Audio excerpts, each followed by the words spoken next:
Bad television. I'm Jeff Stein with today's Iowa Politics Report.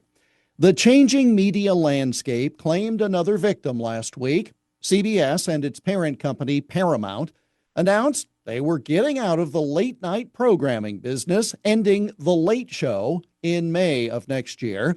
Now, this followed the end of an even later program, The Late Late Show, 2 years ago. The company said even though The Late Show, originally hosted by David Letterman, currently by Stephen Colbert, is tops in the network late-night ratings, it's still losing more than $40 million per year and therefore is not sustainable.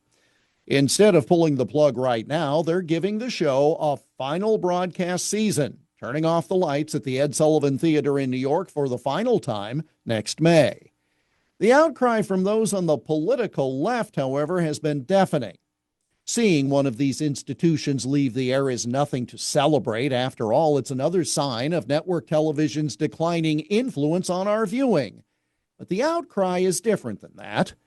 Claims are that CBS and Paramount are currying favor with the Trump administration to get approval for a merger with another company. That's why they settled that lawsuit about a 60 Minutes piece and paid the president some $16 million.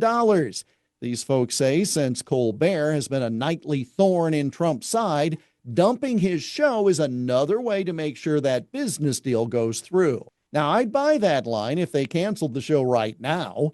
Instead, they're continuing to pump money into a losing venture for another 10 months, during which time Colbert will be even more of a loose cannon and even more strident anti-Trump voice.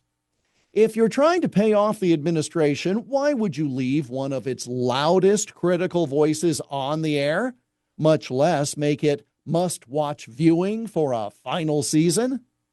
I know the media landscape is greatly different now than when Iowa native Johnny Carson ruled the late-night airwaves for 30 years.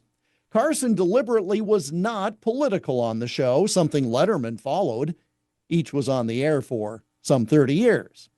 Carson drew some 26 million viewers nightly doing an entertainment show.